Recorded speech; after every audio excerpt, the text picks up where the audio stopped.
इंसान का पूरा शरीर चाहे कितना भी सुंदर और स्वस्थ क्यों न हो, मक्खी हमेशा वहीं बैठती है जहां घाव होता है। जलनखोर रिश्तेदार उसी मक्खी की तरह होते हैं। आप चाहे लाखों रुपए कमा लो, बड़ा घर बना लो, माँ बाप की सेवा कर लो, उनकी नजर आपकी अच्छाइयों पर कभी नहीं जाएगी। वो हमेशा आपके उस एक घाव, उस एक कमी पर जाकर बैठेंगे जो आपको सबसे ज्यादा दर्द देती है। आज हम उस मक्खी को सिर्फ उड़ाना नहीं, बल्कि उसे हमेशा के लिए अपनी जिंदगी से बाहर निकालना सीखेंगे। आज मैं आपको चाणक्य नीति और मॉडर्न साइकोलॉजी के वो 7 मनोवैज्ञानिक हथियार देने जा रहा हूं, जिनसे आप इन रिश्तेदारों का मुंह हमेशा के लिए बंद कर देंगे। ये कड़वा सच है कि इंसान को बाहर के दुश्मन कभी नहीं हरा सकते। बाहर का दुश्मन सिर्फ आपके शरीर पर वार कर सकता है, लेकिन घर का भेदी, वो रिश्तेदार जो आपसे जलता है, वो सीधा आपकी आत्मा पर वार करता है। और सबसे खतरनाक बात यह है कि हमें बचपन से सिखाया गया है कि रिश्तेदार भगवान समान होते हैं। बड़ों का आदर करो, चुप रहो, और इसी संस्कार का फायदा उठाकर वो हमें दीमक की तरह चाट रहे हैं। जलन, जिसे हम ईर्ष्या कहते हैं, ये कोई साधारण भावना नहीं है। मनोविज्ञान कहता है कि जलन एक मानसिक कैंसर है। जब आपका कोई चचेरा भाई, कोई मामा, कोई बुआ या कोई भी करीबी रिश्तेदार आपकी तरक्की देखता है, तो उसे आपकी खुशी से दिक्कत नहीं होती। उसे दिक्कत इस बात से होती है कि मैं वहीं का वहीं रह गया और यह मुझसे आगे कैसे निकल गया। आपकी नई गाड़ी, आपकी नौकरी, आपके बच्चों के अच्छे नंबर, ये सब उनके लिए उनकी खुद की नाकामी का आईना बन जाते हैं।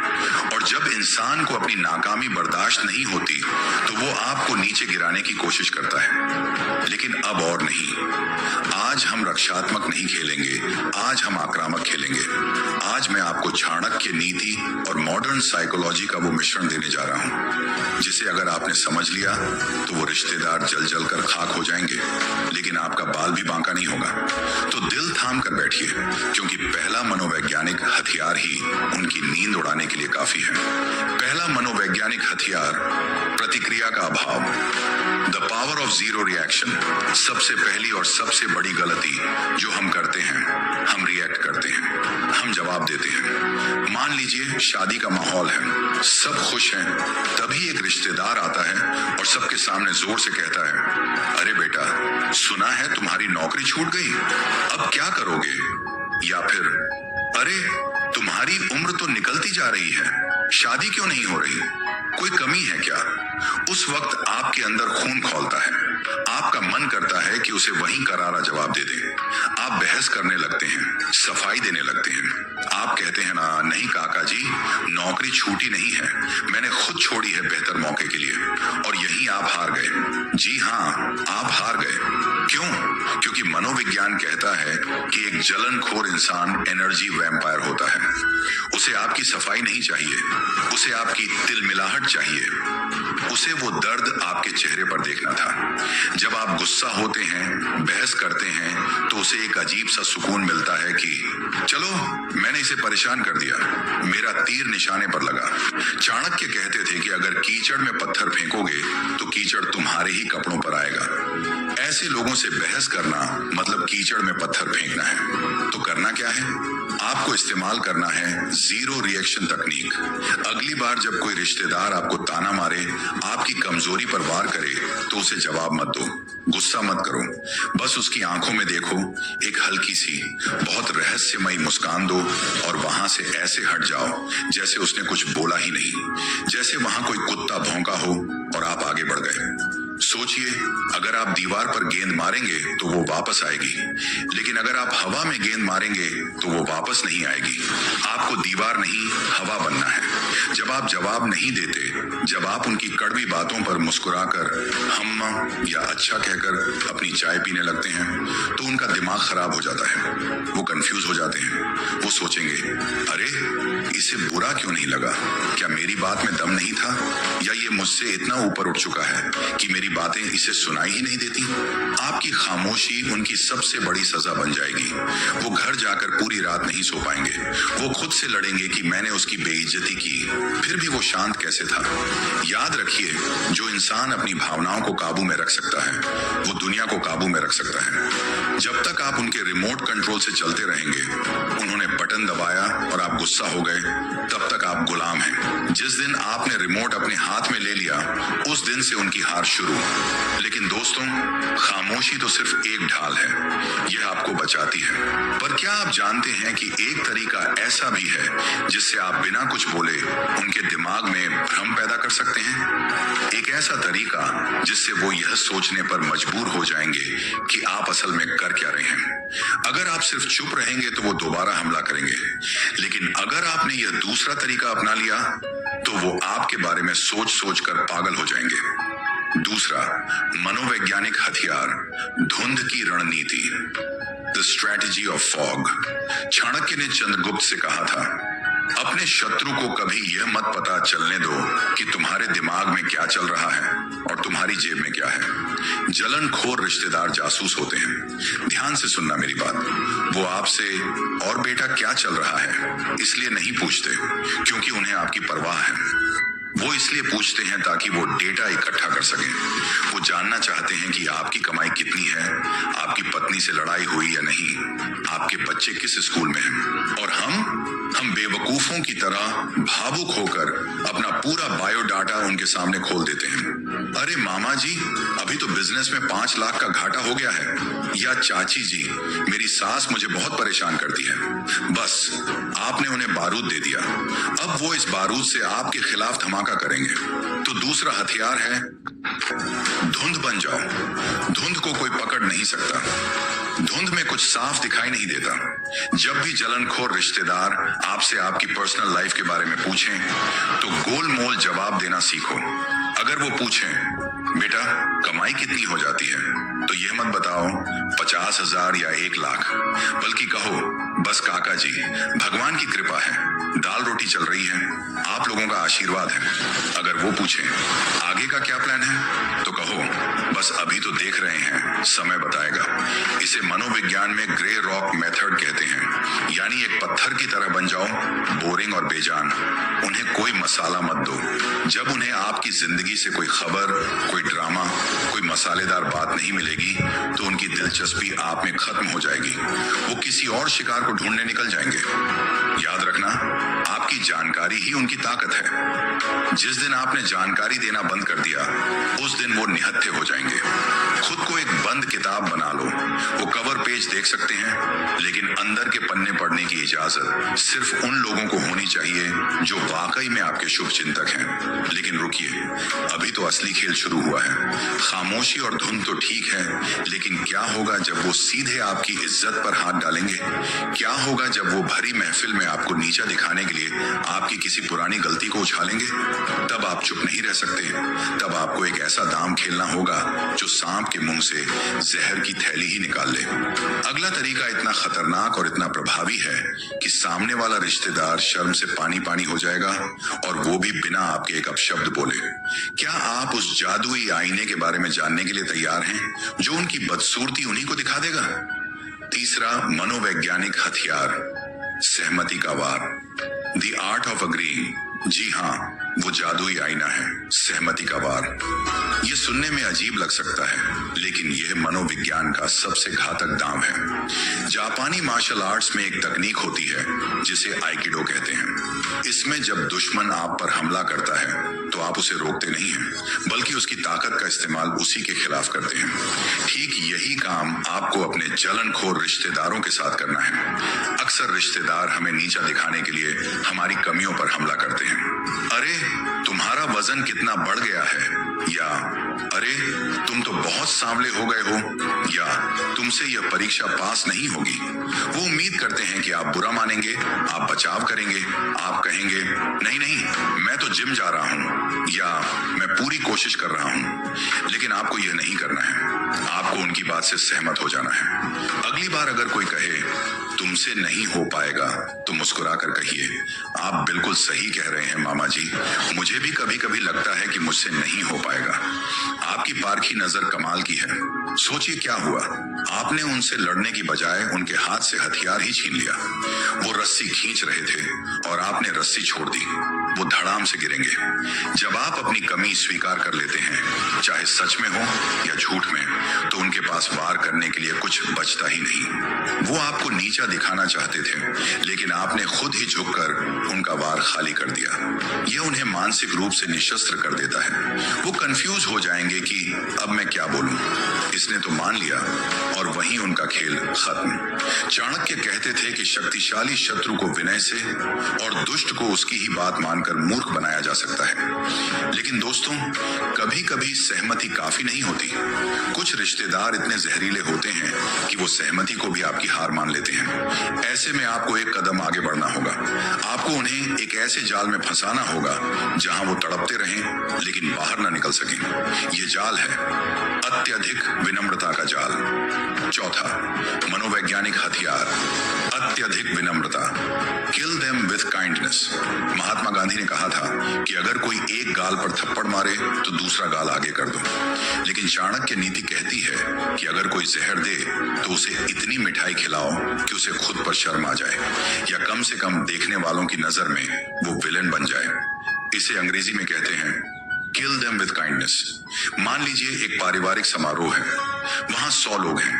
आपका जलनखोर रिश्तेदार सबके सामने आपको ताना मारता है, और बेटा कब तक पिताजी के पैसों पर ऐश करोगे? अब यहाँ आपके पास 2 रास्ते हैं। पहला, गुस्सा करो और तमाशा बनाओ। दूसरा, विनम्रता का बम फोड़ो। आप हाथ जोड़कर पूरी विनम्रता से चेहरे पर एक शांत मुस्कान लाकर कहिए, चाचा जी आप ही तो हैं जो मेरी इतनी चिंता करते हैं। आजकल कौन किसी के बारे में इतना सोचता है। मैं बहुत खुशनसीब हूं कि मुझे आप जैसा मार्गदर्शक मिला। आप ही बताइए मुझे क्या करना चाहिए। यह सुनते ही वहां मौजूद बाकी लोग सोचेंगे कितना संस्कारी लड़का है और चाचा जी कितने बदतमीज हैं जो इसे ताना मार रहे हैं। आपने एक तीर से 2 शिकार किए। पहला, आपने अपना सम्मान बढ़ा लिया। दूसरा, आपने उस रिश्तेदार को समाज की नजरों में खलनायक बना दिया। अब अगर वो दोबारा कुछ बोलेंगे तो वो बुरे लगेंगे, आप नहीं। ये मनोविज्ञान है। जब आप नफरत के बदले प्यार या प्यार का नाटक दिखाते हैं तो सामने वाले के दिमाग में कॉग्निटिव डिसोनेंस पैदा होता है। उसका दिमाग ये समझ नहीं पाता कि मैंने तो इसे कांटे चुभाए थे, ये मुझे फूल क्यों दे रहा है। ये उलझन उसे अंदर ही अंदर खा जाएगी। वो अपनी ही नेगेटिविटी में जलता रहेगा और आप वहां से विजेता बनकर निकलेंगे। याद रखिए, कीचड़ से लड़ने के लिए कीचड़ में उतरने की जरूरत नहीं है। बस ऊपर से इतना साफ पानी डाल दो कि कीचड़ बह जाए। लेकिन एक बात का ध्यान रखना, यह विनम्रता सिर्फ एक मुखौटा है, एक ढाल है। असली युद्ध तो आपके जीवन में चल रहा है, और इस युद्ध को जीतने का सबसे पक्का तरीका वो है जो दुनिया के हर ताले को खोल सकता है, हर जुबान को बंद कर सकता है। अगर आपने यह 5वां तरीका अपना लिया तो आपको कभी किसी को जवाब देने की जरूरत ही नहीं पड़ेगी। आपकी जगह कोई और बोलेगा और उसकी आवाज इतनी तेज होगी कि पूरी दुनिया सुनेगी। 5वां मनोवैज्ञानिक हथियार, सफलता का शोर। Let success make the noise. शेर जब शिकार करता है तो वो दहाड़ता नहीं है, वो दबे पांव चलता है पूरी खामोशी से, और जब शिकार हो जाता है तो जंगल में सन्नाटा छा जाता है। जलनखोर रिश्तेदारों के लिए सबसे बड़ा तमाचा आपके शब्द नहीं, आपकी सफलता है। हम गलती क्या करते हैं? हम अनाउंसमेंट करते हैं, हम माइक लेकर चिल्लाते हैं, मैं ये करने वाला हूं, मैं वो बनने वाला हूं। चाणक्य ने साफ कहा था, मनसा चिंतितम कार्यम वाचा नैव प्रकाशयत। यानी मन में सोचे हुए काम को तब तक जुबान पर मत लाओ जब तक वो पूरा ना हो जाए। जब आप अपने प्लान रिश्तेदारों को बताते हैं तो आप उन्हें मौका देते हैं नजर लगाने का, टांग अड़ाने का और आपके आत्मविश्वास को तोड़ने का। वो कहेंगे, अरे इसमें बहुत रिस्क है, शर्मा जी का बेटा डूब गया था इसमें, और धीरे धीरे आप भी डर जाएंगे। इसलिए अपनी जुबान पर ताला लगा लो और अपने हाथों को काम पर लगा दो। गायब हो जाओ। जी हाँ, गायब हो जाओ। 6 महीने, 1 साल, 2 साल के लिए अपनी सोशल लाइफ कम कर दो। उन्हें लगने दो कि आप कुछ नहीं कर रहे। उन्हें खुश होने दो कि अरे ये तो बर्बाद हो गया, और उस अंधेरे में, उस खामोशी में अपनी मेहनत की आग जलाओ। और जिस दिन जिस दिन आपका रिजल्ट आएगा, जिस दिन आपकी सफलता सामने आएगी, उस दिन आपको कुछ बोलने की जरूरत नहीं पड़ेगी। आपकी नई गाड़ी का हॉर्न, आपके नए घर का गृह प्रवेश या आपकी प्रमोशन की खबर, ये सब उनके कानों में पिघले हुए शीशे की तरह जाएगी। उस वक्त उनके चेहरे देखने लायक होंगे। उनकी वो झूठी मुस्कान, उनके वो दबे हुए आंसू, वही आपकी असली जीत होगी। याद रखना, बदला लेने का सबसे बेहतरीन तरीका है खुद को उनसे इतना ऊपर ले जाना कि उनकी आवाज आप तक पहुंच ही ना सके। जब हाथी चलता है तो कुत्ते भौंकते हैं, लेकिन हाथी रुककर कुत्तों को समझाता नहीं है, वो बस चलता रहता है। आपको भी हाथी बनना है। अपनी मस्ती में, अपनी चाल में चलते रहो। उनकी जलन उनकी समस्या है, आपकी नहीं। लेकिन दोस्तों, सफलता रातों रात नहीं मिलती, इसमें वक्त लगता है। और इस सफर के दौरान आपको एक और मनोवैज्ञानिक तकनीक की जरूरत पड़ेगी। यह तकनीक आपकी कीमत बढ़ा देगी। अक्सर हम इन रिश्तेदारों के लिए बहुत आसानी से उपलब्ध रहते हैं। उन्होंने बुलाया और हम पहुंच गए, उन्होंने फोन किया और हमने उठा लिया। यही हम अपनी इज्जत गंवाते हैं। अगर आप चाहते हैं कि वो आपकी कद्र करें, अगर आप चाहते हैं कि वो आपसे डरें, तो आपको दुर्लभ बनना होगा। अगला छठा तरीका आपको यही सिखाएगा कैसे अपनी उपलब्धता को कम करके आप अपनी इज्जत को आसमान पर पहुंचा सकते हैं। क्या आप जानते हैं कि हीरा कोयले से ज्यादा महंगा क्यों है? सिर्फ इसलिए क्योंकि हीरा कम मिलता है और कोयला हर जगह मिलता है। अब बारी है आपको हीरा बनाने की। छठा मनोवैज्ञानिक हथियार, दूरी और अनुपलब्धता का नियम, द स्केर्सिटी प्रिंसिपल। हीरे की कीमत इसलिए है क्योंकि वो कम मिलता है, और हवा की कीमत इसलिए नहीं समझी जाती क्योंकि वो हर वक्त मिलती है। यही इंसान का भी सच है। हम गलती क्या करते हैं? जलनखोर रिश्तेदारों के एक फोन पर दौड़े चले जाते हैं। वो हमें बुलाते हैं, हम काम छोड़कर पहुंच जाते हैं। वो हमें ताने मारते हैं और हम फिर भी वहीं बैठे रहते हैं। मनोविज्ञान में इसे स्कैरसिटी प्रिंसिपल कहते हैं। जो चीज आसानी से नहीं मिलती, लोग उसकी कद्र करते हैं, और जो इंसान हर वक्त उपलब्ध रहता है, लोग उसे सस्ता समझते हैं। आज से अपनी उपलब्धता कम कर दो, गायब हो जाओ। जब वो बुलाएं तो कहो, माफ करना चाचा जी, बहुत जरूरी काम है, अभी नहीं आ सकता। जब उनका फोन आए तो तुरंत मत उठाओ। थोड़ी देर बाद मैसेज करो, अभी व्यस्त हूं। उन्हें महसूस होने दो कि आपका समय कीमती है। उन्हें यह संदेश दो कि आपकी जिंदगी में उनसे ज्यादा महत्वपूर्ण चीजें हैं। जब आप अपनी उपलब्धता कम करते हैं तो उनकी जलन, उनका गुस्सा सब धरा का धरा रह जाता है। वो सोचेंगे, अरे ये तो हाथ ही नहीं आ रहा, इसे तो फर्क ही नहीं पड़ता। और यही उनकी सबसे बड़ी हार है। चाणक्य कहते थे कि अति परिचय से अवज्ञा होती है, यानी ज्यादा मेल जोल से इज्जत कम हो जाती है। मलयागिरी के चंदन के पेड़ों पर सांप लिपटे रहते हैं, फिर भी चंदन अपनी शीतलता नहीं छोड़ता। आपको भी चंदन बनना है, लेकिन सांपों से थोड़ी दूरी बनाकर रखनी है। अपनी सीमाओं को लोहे की दीवार बना लो। उन्हें पता होना चाहिए कि किस लाइन के आगे वो नहीं आ सकते, और जिस दिन वो उस लाइन को पार करें, उसी दिन दरवाजा बंद कर दो, हमेशा के लिए। लेकिन दोस्तों, कभी कभी दूरी काफी नहीं होती। कुछ रिश्तेदार इतने डीठ होते हैं कि वो दीवार फांद कर भी आ जाते हैं।